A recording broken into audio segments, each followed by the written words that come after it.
Today's webinar is on engaging users with virtual reality.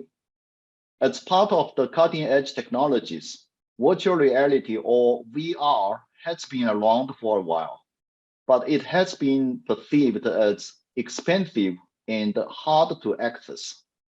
However, the recent development of some low-cost VR technologies, along with some accessible, affordable, and immersive VR environments, have made it possible for educators to integrate the technology in both face-to-face and online classrooms. Today, we will experience how VR technologies can help to facilitate a learning environment that is learner-centered and filled with interactions, collaborations, and learner engagement. Please join me in welcoming our guest speakers, Mr. Chad Mairn and Mr. Rick Hill, who both are from our famous St. Petersburg College of Florida. Chad is a member of the Librarian group, whom I always consider as the humankind's intellectual treasure managers. Rick is a member of the Instructional Design and Technology group, who are famously known as the new learning engineers. Let's welcome Chad and Rick. So please take it over. Thank you. All right, thanks, Tom. Appreciate the introductions. So yeah, first off, today we're going to show a video that kind of walks you through the possibilities in VR, and it's going to end with a little bit of a kind of a sneak peek of what spatial looks like. And then Rick and I are going to actually meet you inside spatial. Just so you know, you do not need to have a VR headset. You can go into spatial on your phone, tablet, or web browser. So if you don't mind, go ahead and hit the video and we'll hang around for questions.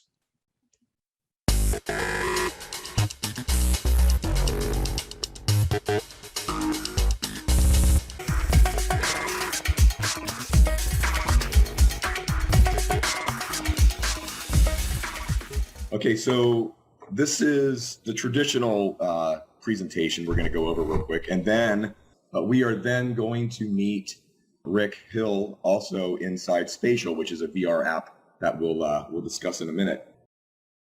So I'm going to get right into this. Today we're going to talk about engaging users with virtual reality. What I want to do is talk briefly about what VR is and what it's actually capable of doing.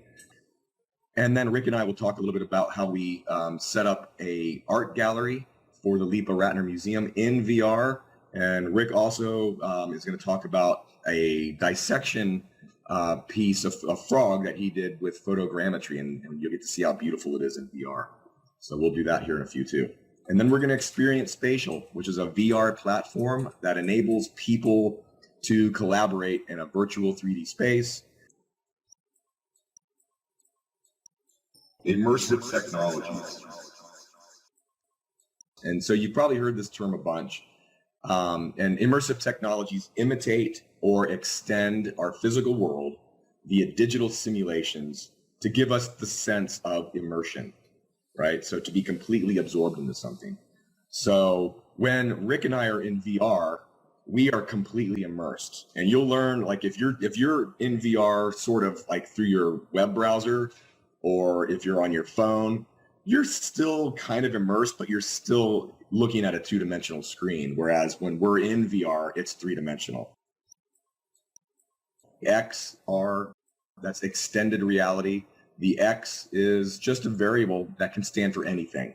But right now, that X stands for 360-degree imagery or 360-degree virtual reality, true virtual reality, augmented reality, which we're not going to get into today, but just think Pokemon Go.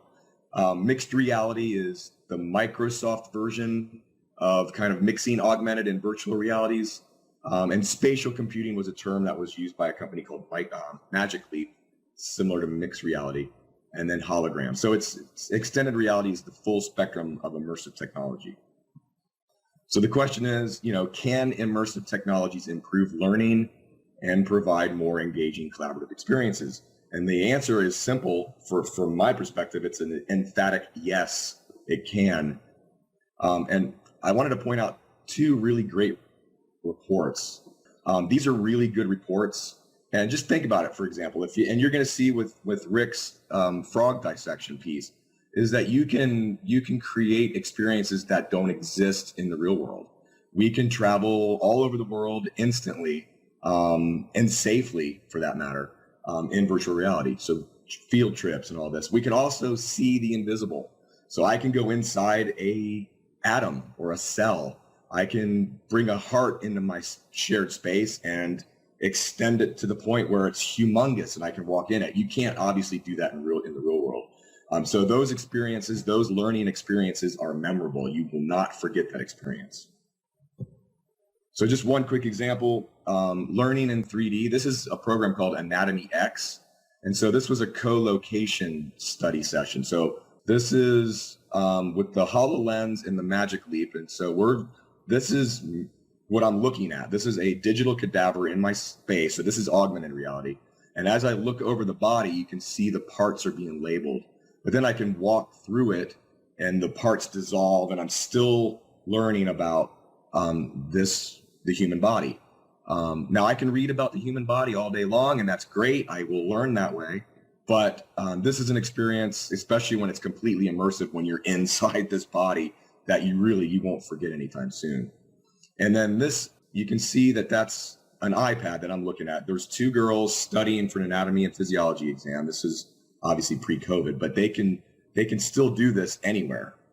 And so they're identifying, and they were able to take parts of the heart apart and study the heart this way. And so again, you do not forget this experience. And these girls did come back to me and said they aced their anatomy and physiology, at least that one exam on the heart, versus the models. And plus, we have infinite storage space now. You have 3D models that are stored in labs and stuff, and they take space, right? They take up space. In this case, we could have almost an infinite amount of 3D models. Getting into virtual reality it's really a computer just tricking your brain into believing that you're in a different environment. So it's a simulation. And so the newer headsets use 6 degrees of freedom. It's often called 6 DOF. And that basically tracks the whole room VR experience. So you get the freedom to explore locations like art galleries, interact with objects like dissected frogs. And even if you want to have fun, you can maybe dodge some virtual bullets. So 3 DOF is like, think of Google Cardboard. You got just 3 degrees of freedom. So when you look around with Google Cardboard or like a phone app, you're kind of moving the space with the device. Whereas 6 DOF, 6 degrees of freedom, you're in the space is static, but you move around it like you would a regular room or a classroom. So I always like to show these pictures. So this is a student trying VR for the first time. This is a couple years ago, but I just love working with people that have experienced VR for the first time because they're usually blown away by it. So what we did is we actually added, so we have quite a few VR apps, and we have cataloged them. So if a student is doing research on, let's say, Stonehenge, they can do a search and they can find books and videos and articles on Stonehenge. But they can also find a virtual reality experience. So they might not be able to travel to Stonehenge, but with a VR headset, they can go there and it's like they're there. It's pretty incredible.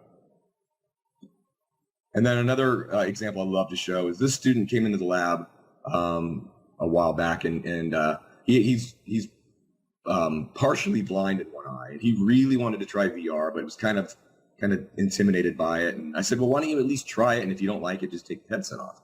So you can see by the smile, he was truly blown away. So I put a program on called Tilt Brush, and he was able to go in and paint in virtual reality in 3D, and it was very vivid for him. And he told me later that it actually helped increase his peripheral vision to his functioning eye. So again, a smile tells the story. This is spatial, and that's a 360 image. And what I've done is created a skybox or a sphere.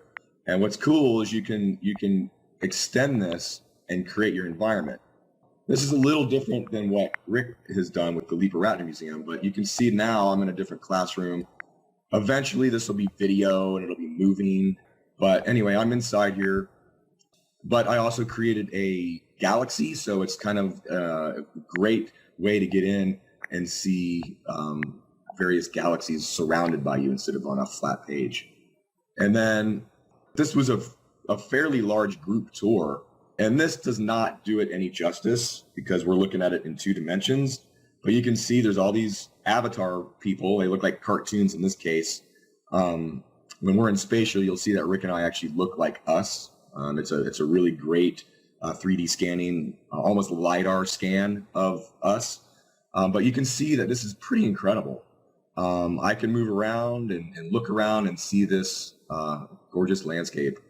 And so there's a group of us, so you could take class field trips anywhere. Oh, and here we are on Mars, looking at the rover. Just a really cool way to share an experience virtually. This was a fun day. I was able to finally get Charlie Crisp to come tour the Innovation Lab on the Seminole campus. He was very interested in the VR, so we got him to try it for the first time, and I thought it was pretty cool that he actually tried it here. This was really cool, I thought. I was invited, since I've been working with spatial for a long time. They had Joanna Stern and Christopher Mims from the Wall Street Journal.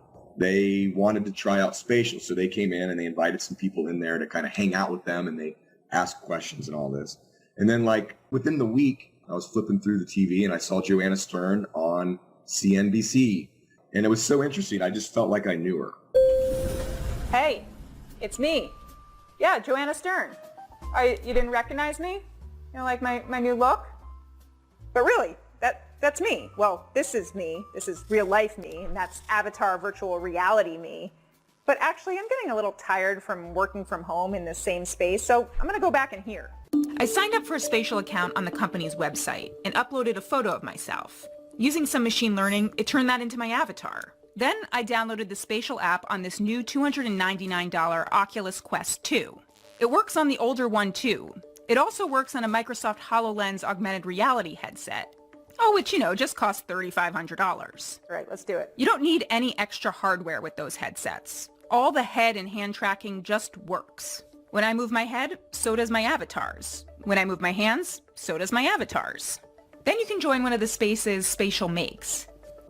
So with spatial, they now have it set to where you can use a desktop or a tablet. You can also use iOS 13 and up or Android 9 and up, so you can actually still interact on your phone. But the best way to do it is in VR or AR. So if you have a headset, and now, for example, the Quest is getting more affordable, but there's the Oculus Quest 2. They're $300. They just announced that they're gonna double the storage space on this, and it's going to be the same price. So $300. You don't have to be connected to a computer, which is nice. It is owned by Facebook, so they do have it set to where eventually, I think by 2023, you're going to need to have a Facebook account. I know people freak out over that sometimes, but just create a generic account and just kind of do it that way. And then you won't have to worry about any of your personal info out there. So I can see up here at the top that Rick is in here.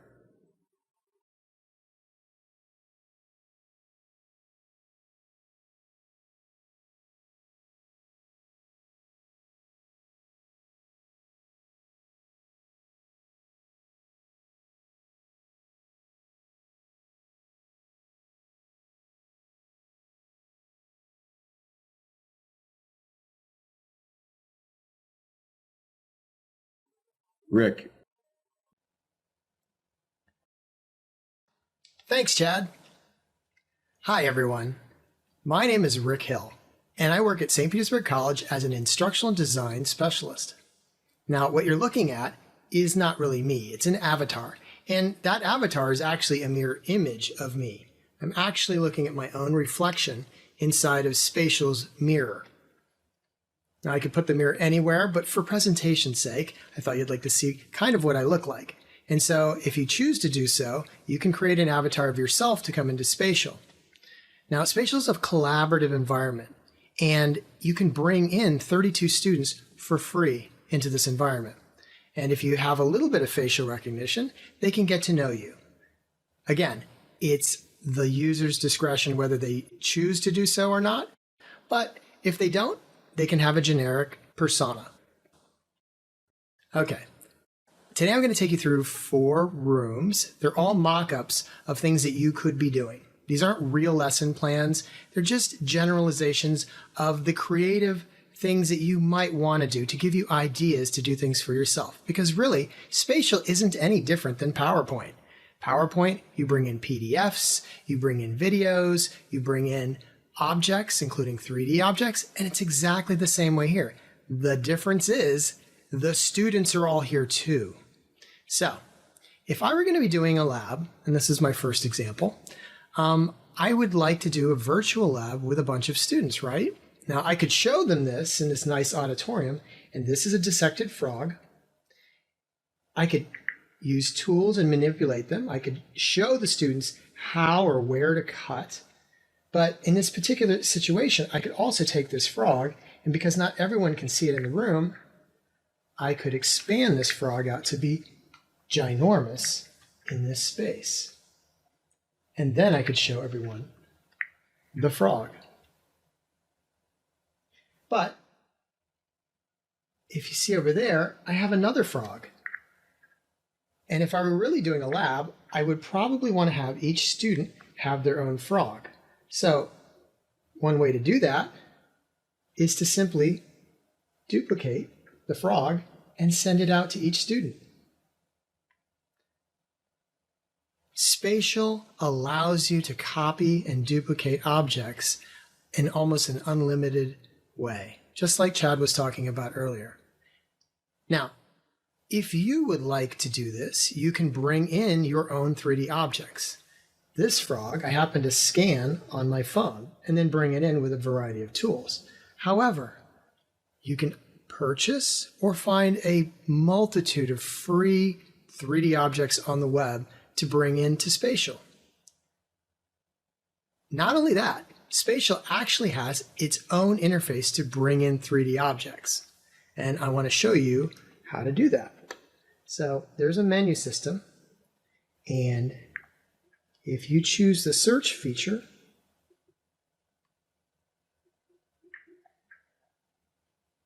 type in frog, it's over there, hit done. You can get your own 3D models for free.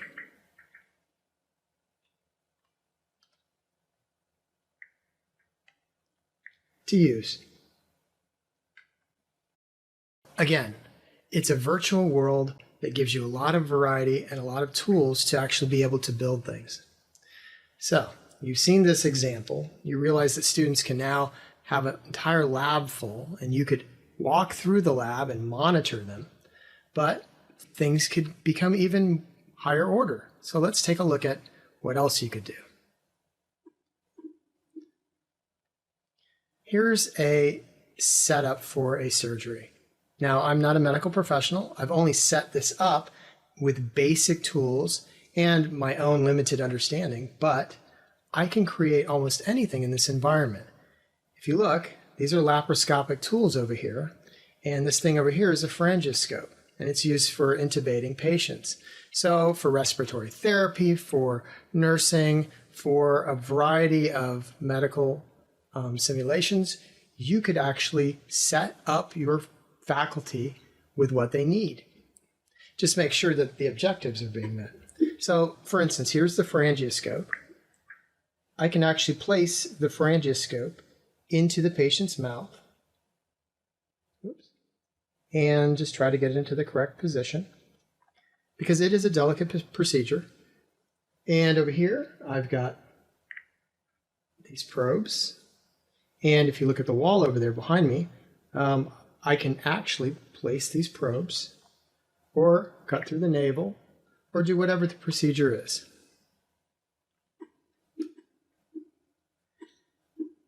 Spatial also animates. If you look here, this is just a mock-up of a heart, but this model heart is beating in Spatial. And if it's too gross, we can turn it off.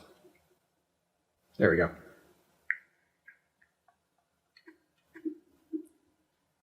Basically, Spatial offers you the ability to recreate and simulate learning environments, and they can be whatever you want. So that's what today's about. This room is a science lab. It's got dissected frogs It has a patient. It has this operating room and all the facilities. If you wanted to do a training, you could actually have a collaborative learning environment that's facilitated by an instructor to have students at their stations doing the things that they're supposed to be doing. If this patient was actually under cardiac arrest, we could be doing CPR on this patient. I could be pumping. Somebody else could be actually breathing into the person's mouth. All this can be done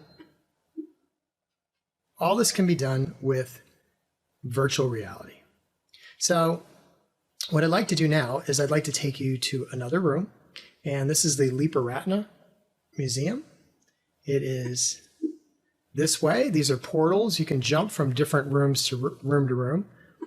And this is something that I actually built for the intent of some educational outreach. So let's take a trip. Bye.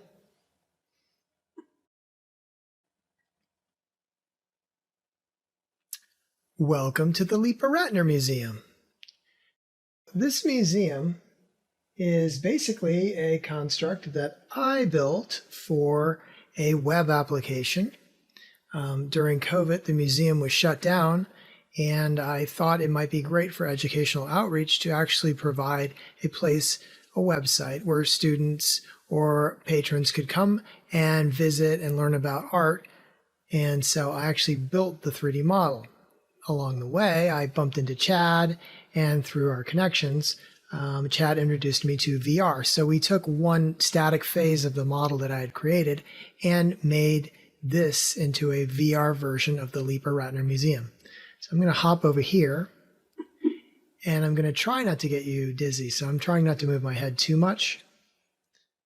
And I'm going to go down this hall. That's Abraham Ratner on the left there. And this is a historical catalog of some of his work. It's fairly linear. This is his older work. And as we progress through the gallery, we will see his more contemporary items before his passing. As you can see, this idea of having a collaborative environment in a museum is neat because you can have students lined up all around me to the left and the right. And if I know something about this particular painting and its historical significance, and the symbolism with some of the characters, I can explain it to them, and they can ask questions and learn about this. A lot of these paintings don't have a lot of textbook material behind them. So the word of mouth, the written record through the museum itself, and then just having patrons and students come through and ask questions is the best way to facilitate the learning of this environment. Now, along the way, I was actually recently asked this last week that if I could make this museum accessible for a faculty member and a student currently, because that student has just come down with COVID and they're not going to be able to go on their basically, it's an objective of theirs to go to the museum on a field trip, and the student is going to miss it. So the faculty member wanted to know if I could get them access to go into this museum. And yeah, I'm going to try to help them out, and I'll let you know how that goes. So let me turn around here. And so these are Abraham Ratner's works. And in this area, we've got Esther Gentle's works, that's his wife, and Alan Lipa, that's his works, and that's actually Abraham Ratner's stepson. Okay, now we're going to go on our next step, and the third leg of our journey is to Chichen Itza. And this basically is, I'm going to say, a case example of a field trip. So we're going to go to the Yucatan Peninsula, everybody. Here we go.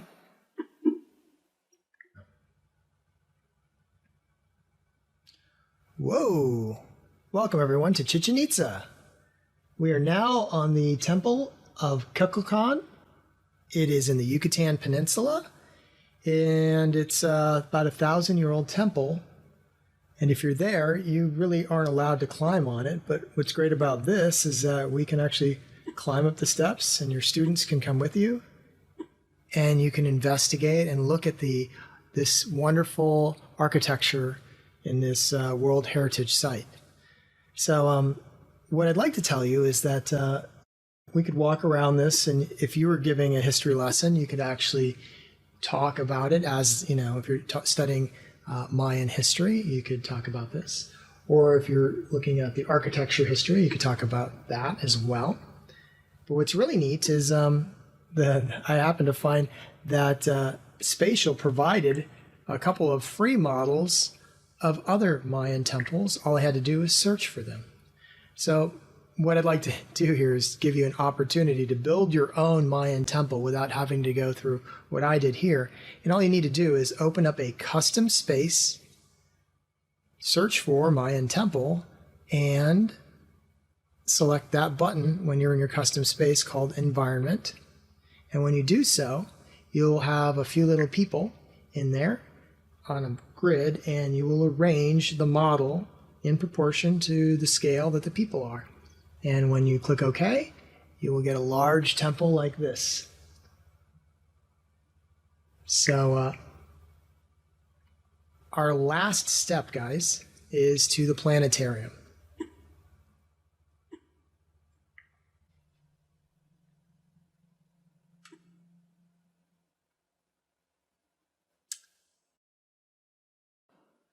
What you're looking at right now is a giant skybox planetarium. It's a galaxy map provided by NASA that was mapped inside of a sphere, much like Chad was talking about. I kind of took his idea and turned it into a giant skybox for this room. And this planetarium could have constellations, and it could actually work as a real planetarium. I can even point at certain stars in the sky. Now, down below me is the Voyager spacecraft, and over here is the space shuttle with its rockets. And what's really neat about all this stuff is, again, these models were provided free by Spatial. It's not to mean that you can't bring in your own models that you acquire from Sketchfab or some other free resources. You could pay to have some really high-end anatomical models if you want to, and then bring them into this environment. But you know, if you had a bunch of students in here and you were studying the stars, this would be ideal, almost as if it were a real planetarium. Now, of course, I'm going to leave you with my last construction that I did. And this is pretty immersive. When you come in here, you'll actually see this for yourself. And if you have 3D goggles, you'll see that the depth of field will make this seem really massive. But there's the Hubble Space Telescope, and there's the Earth. These are a couple models that I created. I just wanted to bring in just to show you kind of, you know, what could be done. But at this point, I just want to thank every single one of you for attending this meeting. You know, it shows that you have a vision for doing new things. And really, this is free. It's something that you should at least dabble with. If you don't have the VR headset, you can still build these environments, and you can still have students come in through the browser. If you've got the VR headsets, you can do so much more, and it is so much more immersive. So at this point, Chad and I are going to meet you inside, and I'm going to put up some information for you guys to log into one of the rooms. And then you can meet us in here, and you can ask us any question you would like. And I could probably fill in. There's so much more to talk about. But I don't want to waste all your time. I want you to come in here, and we'll see you in a bit. Bye. Thank you very much, Chad and Rick. Sure thing. What a great experience. Now, please guide us what we need to do next. Yeah, so I'm obviously not in VR yet, so I'm right here, but I'm fired up and ready to go. So I think Rick's going to be sharing his screen so you can kind of see what's going in there. But hopefully we'll have some people inside that space. So I'm actually going to go mute my stuff here, and I'll see you guys in VR very soon. All right. Thanks for listening. So I've just posted links if you guys want to jump in. Because of the 32-person limit per room, if you get bumped, try a different room because you should be able to get into one of the rooms. Although this is a field test, we've done our own tests, but we haven't had this many people go through spatial systems. So I'm actually quite excited to see what happens inside of the environment. Let's see, anything else? Well, I don't see any other questions. If anybody has any, I'm probably going to go inside and answer questions with Chad in there.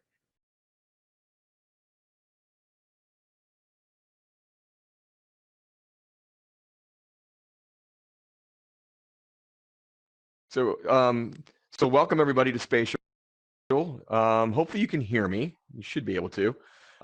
So this is the science lab that Rick set up. So this is actually an auditorium. So it seems like on the webcam side, if we start hearing a lot of feedback, you might need to mute yourself. But everybody else seems to be muted right now, so that's good. Normally, though, I will say when everybody's in VR, it's a really great experience because you can just talk like normal. You can kind of see each other's mouth moving. Eye contact is getting better. Eye tracking is getting better, and that sort of thing. So we got quite a few people coming in now, so this is great. So again, this is the science lab, and so you can see Rick's photogrammetry frog in here, and he's got a couple different models. This one I'm going to actually, so you can actually walk around in here if you need to. It might be difficult on a computer. You just use your arrow keys to kind of walk around. Sort of like, I don't know if you remember Second Life, but it's very similar to that.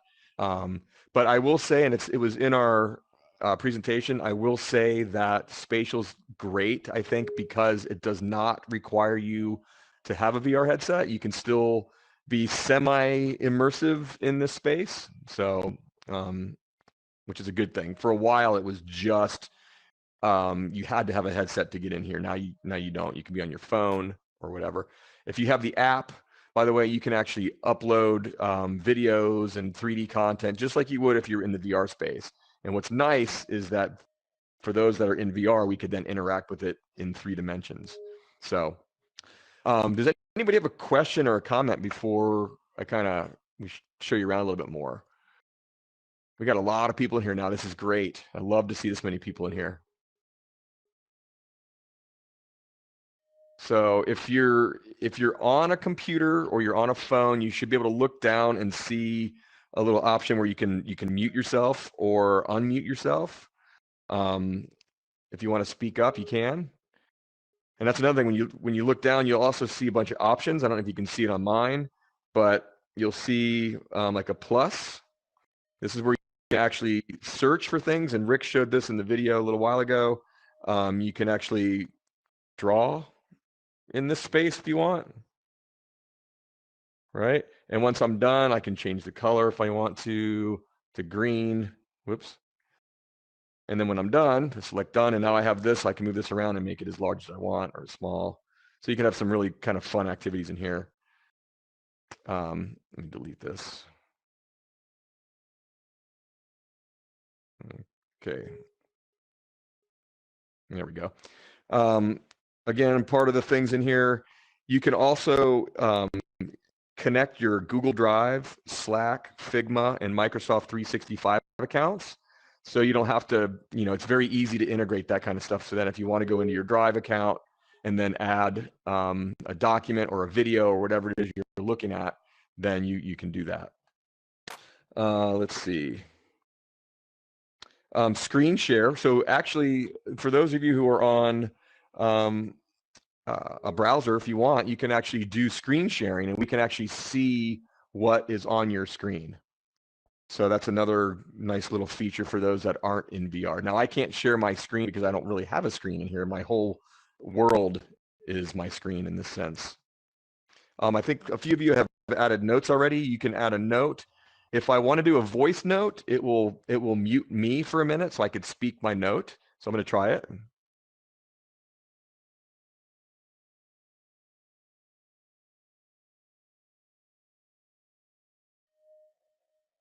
And here it is. Not bad.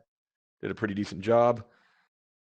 So typing in VR is not the best right now, but the voice is pretty good. It works pretty well. And then you can post this wherever you want. If I needed to do a note and add it to the body, I could, or I can just delete it. Okay. Oh, hey, Rick, how are you? Howdy. Hello, hello. Let's see. Now, I already mentioned screen sharing. There's also, if you click on stuff, you can actually bring in a selfie stick if you want. So little fun things you can do. So I can look around and I can kind of take pictures of you all if I want, or I can come in and I can reverse this like a regular phone, and now I can take a picture of the group. So let's do it. Cheese. There we go. And it'll save it to my headset, which I can get it later very easily. So you can have a lot of fun in here too. I will say social VR, if you think about it, VR for the longest time was an isolated kind of a technology. You're in this headset and you're by yourself, right? With applications like spatial, it's a social VR experience. So we're all in here. It's a social experience.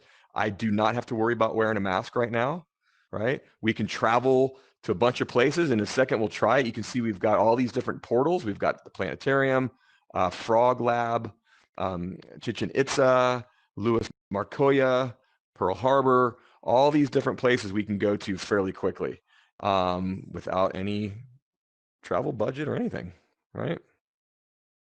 So let me get rid of the selfie stick. So are there any questions before we move around a little bit? Another thing, you can bring PowerPoint slides in here. You can see Rick's got some imagery up top. You can actually bring full-on PowerPoints in here, pretty much any type of video. Well, I take that back, except 3D video. That's something I've been working on for a while, is to get 3D video in here. But I have a question. so what do you sure. How do you move around? So Linda, you're on a headset, right? No, I'm on a web browser. Okay. Just click on the floor. Just yeah, and you can move by your arrow keys too. There you go. There you go. Mhm.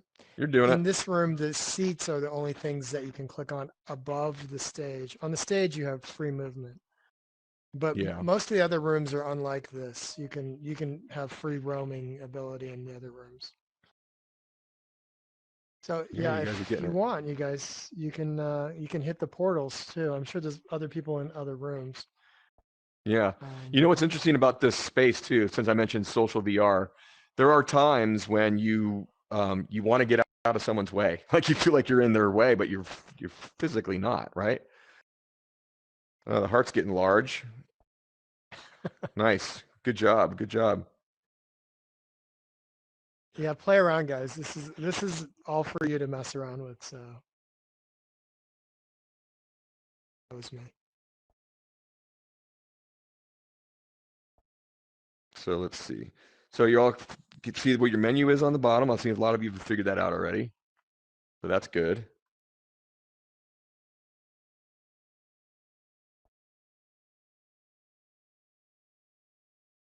People are writing notes. Good, good.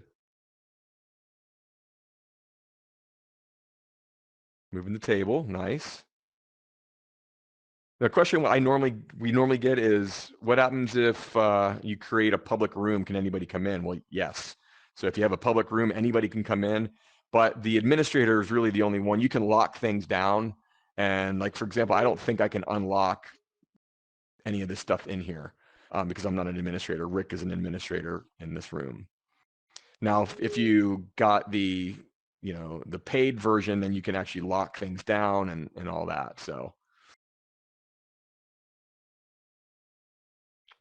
Hello, can you hear me? Okay. So if you want, we can try a different, whoops, let me get rid of this picture. There we go. Whoops, am I moving that? Looks like somebody's got a big coffee cup in here. That's good. I could use it.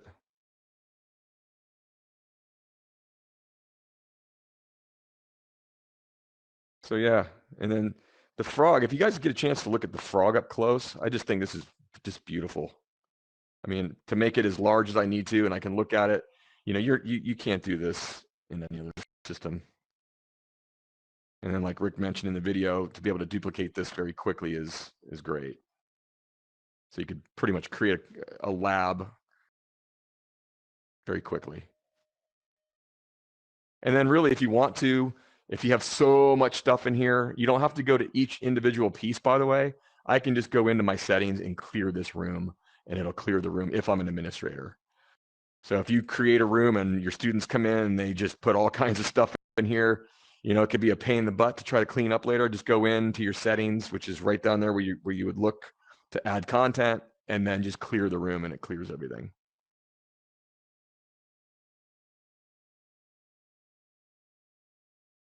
So if you guys want, let's go into, let's try the planetarium.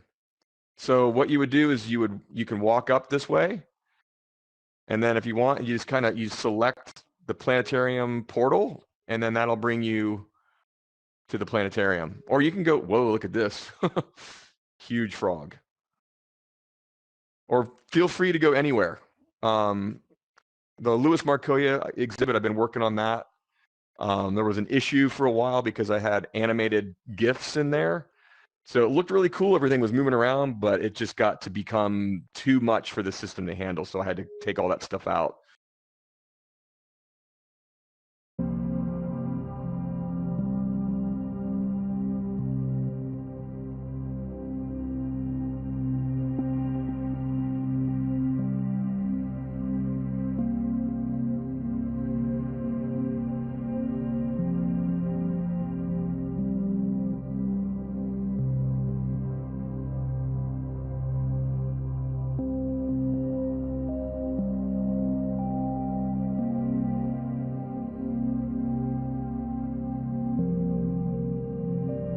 All right, now we're in space. This is pretty neat.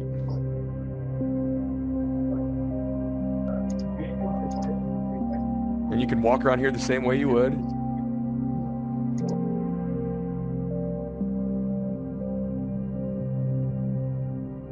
So yeah, if any of you are in VR though, this is really beautiful in VR. I haven't been in this room yet. Ricky, you did a good job. I love the Earth spinning, it looks cool.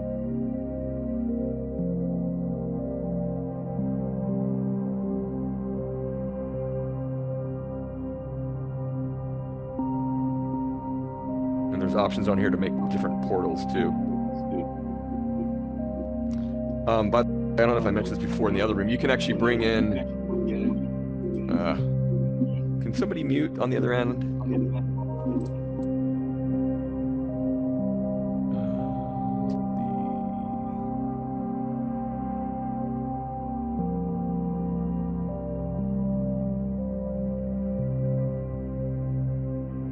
So if I go in and do a search for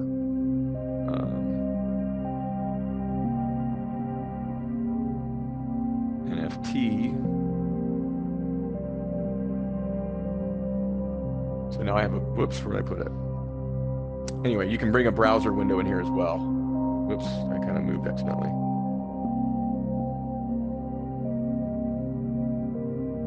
And so now you've got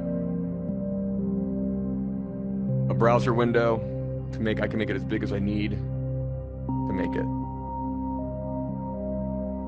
And now I'm in PubMed. So if I want to read a whoops, very difficult article, I can read that in here. There you go. Yeah, Tom, you got it. Good.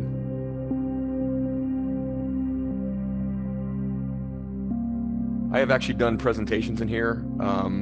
And what I'll do is I'll do a use Google Slides, and then I export it as a PDF, and then I come in here and I can make my slides as big as I need to make them. And what's nice in the most recent update, they made it so you could bring this as big as you need to make it, and you can still read. It doesn't get distorted. So that's a nice fix.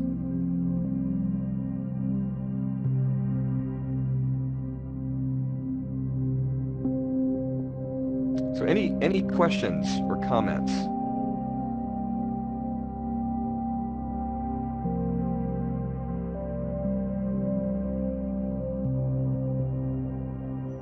you guys want, let's try the Louis Marcoya exhibit. Let's go in there.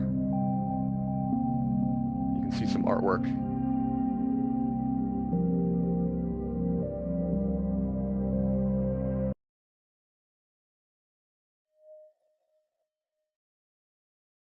Hey, Tom.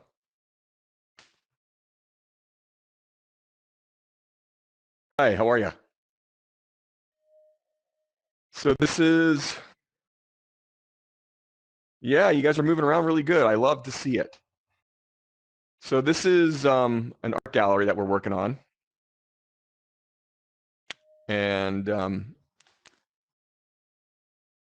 it's really neat.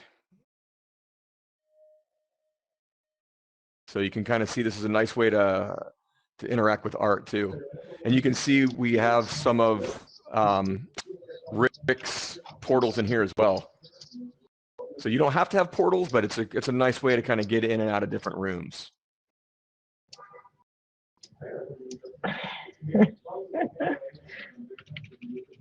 You're kidding me.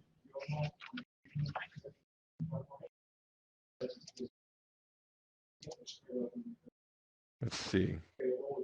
I was going to try to bring in a video and see if I can bring in a video, but I don't have any off the top of my deal here. Well, actually, I'm going to try this. No, I better not. I was going to bring in the video we just watched, but it's probably too big.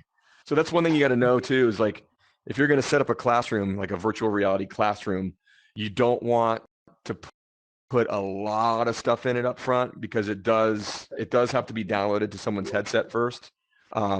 So something like this, I think probably loaded for most of you pretty quickly, I hope. So you should be able to see the artwork, right? I'm impressed. You guys are moving around really well.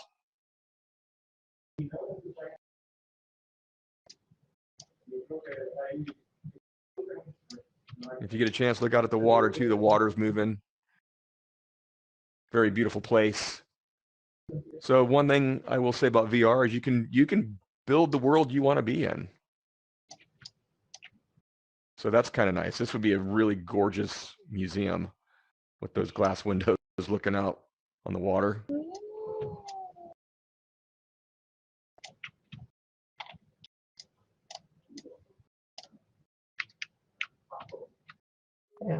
So I will say this is not a perfect technology. There's still some little issues here and there, but it's a way to enhance education or enhance learning. It's not going to replace learning.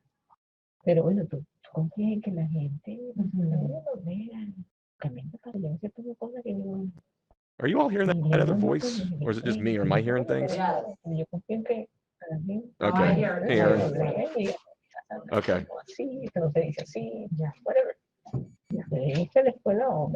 There you go. That's cool. And see, I can grab it too now, see? Oh, wow, okay. So now I can grab it, and if you look back here, you can see I have it. Now I can make it really big now. See? And you can do that too. Yeah. And you can do that too. I can actually add a frame around it. It's just, so now I've framed it, which looks nice. So now it's part of the gallery. There you go. I stole it from you. Yeah.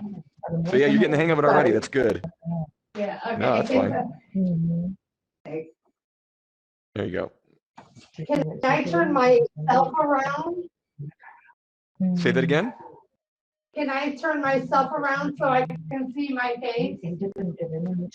You can go down and select the stuff thing again, and there's a mirror. There's like a little mirror that you can use. It's under stuff, I believe. Okay, let's figure out how we're going to do this. Let's see. So I'm holding this thing here. Does everybody, if you want to get behind me over here, here, Jennifer, you want to get in this little photo shoot thing here? So I'm going to do, you know what? Turn my body. Try Q or E, or Q or W, I think it is. It should move you around. The Q key. There you go. You're getting it. So just so you guys know, I am not good at shooting selfies in the real world, and I'm not really good at doing it in the virtual world either. So here we go. Everybody see, let's try to do a quick, ready? Everybody look up. Here we go. Ready? Say cheese. Jeez.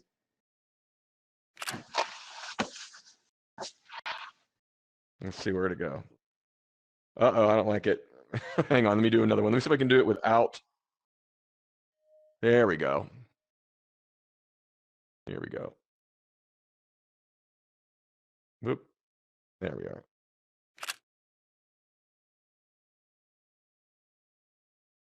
Okay. Pretty neat. Tom, I'll send those to you later. I wish, like I said, I wish I was a little bit better at doing selfies, but I'm not. So. Can you download that? Yeah, I can send it off to you. Oh, you know what? See right here, there's a share option. I can share it. I'm going to send it to everyone in the room. This is a new feature. I didn't even know they had this. So I just sent it to 9 people. Cool. So you should have that. I don't remember ever seeing that before. I don't know. That's a good question. I just, let me do this. I'm going to share, I'm going to send it to me too. So that went to my email. I think it goes to your email, however you signed up for this. Let's see. I'll be very curious to see if it actually went to you guys. Oh, Rick, you got to get in the selfie. You just got here. I was. Okay. Were you? I don't have anything yet. Okay. Let me just see. Let's try, see if we can do one more here. Because there's Rick. There we go. Wait, was this supposed to be in there too? I don't think I'm trying to so. move the hello world. okay. I'll shrink it down. There we There go. you go. Here, Tom, if you can slide over just a tiny bit over this way. I want, here, Tom, over this way. There you go. Okay, let's see if I can do this without. All right, you ready? Here we go. I think. Oh. All right, ready? Here's. All right, get in there, Tom. There we are. Okay. Oh, I look weird. Oh my gosh. Anyway, you guys get the idea. Try one more. Yes. There we go. That one looks a little bit better. Every once in a while, I'll, again, you should get that again in your email, I think. I will say a little side note. So I've been beta testing this for actually 2 years now. And I used to work with one of the program developers, and his name was Aaron. And we met strictly in spatial for a year and a half at least. And then I finally had a meeting with him in Zoom. And that was the first time we saw each other face to face, and he looked just like his avatar. And I felt like I knew him for the year and a half we've been working, but we worked strictly just in this space. And it was really kind of a cool way to, I've never met him in real life yet, but it was really kind of cool to see him on the screen, and he looked just like who he was in this space. So, but anyway, if you guys ever want to come in here again, let us know. We'd be happy to meet you in here. Great. Oh, good. I'm I glad. can see. Yeah, me too. Yeah.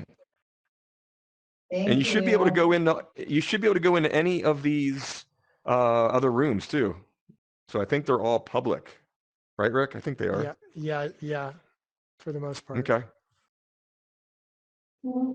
And if you want to end, if you guys still have time, I have a little bit more time, but if you want, we can go into this one here too. The Chichen Itza is pretty neat. I need to leave, but thank you so much. You're welcome. Oh, someone's screen sharing this now. Look at that. Who's screen sharing that? That's pretty neat. It looks pretty good, actually. It's Tom's. Is it? Yeah. Wow. And the latency's not bad. Not bad at all. I'm impressed. Wow. Okay. It's a lot better than it was. It's good. Spatial's passed some performance tests today. Yeah. So that's what it looks like. Okay. Great. Thanks, Tom. Hey, I had a quick Yeah. question. Yeah. Yeah, sure, Danny. You mentioned in the lab that you control all the other headsets using an iPad. That wasn't me, but I know that if you have the Pro version, you can control a lot of controls, but I don't know what you had mentioned, Chad. iPads. Oh, I think I was talking controlling more audio? generically. Yeah, no, I think I was talking more generically about certain content you can control. Okay. There's apps like HeadjackIO and Skybox where you can actually have multiple headsets and you can be on your computer or a tablet or whatever and control what those users on that headset see. There's nothing like that in the free version of Spatial. Just so you know, this is kind of a perpetual beta, and they're making improvements often, stuff that I'm not Yeah, even real familiar with. the portals weren't Are new. here, but last Monday. So Nope. it helped us expand out what we were doing. Yeah. Okay. I love the I portal should be idea. able to join this using the HTC Vive. Oh yeah, I think so for Yep. sure. Yep. You'd have to If you can download it through view, Steam. yep, Okay. and you can Thank build you. anything we built. Yeah, I mean that's Mm-hmm. the great thing about this. It's such a creative tool for instructional designers to be able to you can create in ways that were never possible before. And just the fact that this is free. I mean, we did not use the Yeah. pro account to host this event. We just came in to show you what we could do on that shoestring $0 budget. Now we have Yep. headsets, but you know, we've independently purchased our headsets. I have a son and he's got a son. So we've And they got both these love this things stuff. and they love I think I'd it, play but with. that's the thing. Yeah. Yeah. Yeah. It's the Oh future and yeah. all these kids are getting so used to this, and yet you know, the best thing we can offer in the virtual sphere is, you know, the Brady Bunch squares of Zoom. And that's Yeah. it. And it's kind of sad. Yeah. There really is a lot more out there. I will say this too, the iOS app, for those of you that have like an iOS and Apple 12, I think they have the LiDAR scanner built in. You could actually be in VR. You could then use your phone to scan something in the real world and then just upload it right into this space. And with a LiDAR scanner on your iPhone, I mean, it's just incredible. I mean, it's sort of it looks similar to Rick's frog that he made. But with LiDAR scanning, it's just snap it. Next thing you know, that real object, a duplicate of that object is in your VR space now. There's a lot of potential there. So unfortunately, I don't have that phone yet, but You can soon, scan. hopefully. I can scan some of the items at the museum. I've done with my phone. I have an iPhone 11, and the front-facing camera on the side that faces you, there's it's facial detection from that version on up, and there's some software called EM3D. That's the name of the software, and you can do smaller objects, but really high resolution and really great detail. So you can do that on right now if you don't have the latest phones. It's possible. Cool. Excellent. Yeah, what we're seeing now is just the tip of the iceberg, I think. So where to next? Let's see. Where do you guys want to try? What time is it getting to be? Anybody? That's one thing they need It's to do. They need to 3:13. add. Oh, is it? Okay. It's 3. Um, Yeah. I have got to go pick up my daughter, but do you want to end over here in Chichen Itza? Yeah, that sounds good. I think it looks great.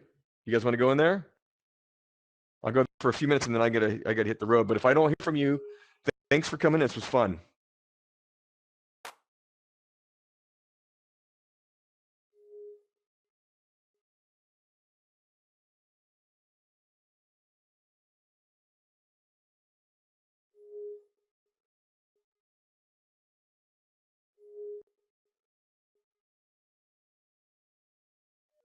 Oh, Linnell's here. Hey. She's in the wall. So if you're stuck in a wall, try just clicking out. Yeah, there you go. Hi, Tom. I will say this is interesting. Hello, hello. It's kind of scary looking down.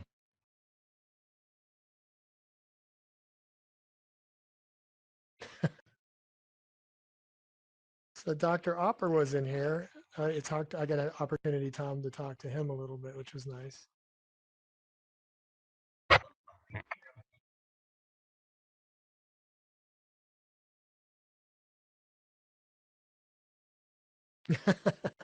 Oh, That's great. great.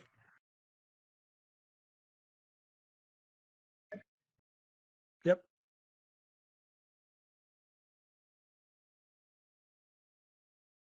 Oh, I can do that. I'm right next to the computer. Which one was Hold on a that? sec. Daniela, hold on. Okay. Let's see. All right. You know, but I'll answer it. Mm-hmm. Oh, okay. Yeah. Well, thanks, everybody. I'm going to have to go. I have to go pick up my daughter. All right. Well, see you, Chad. Hey, Tom, thanks for being forward thinking on this. This was fun. And it was amazing. Go ahead.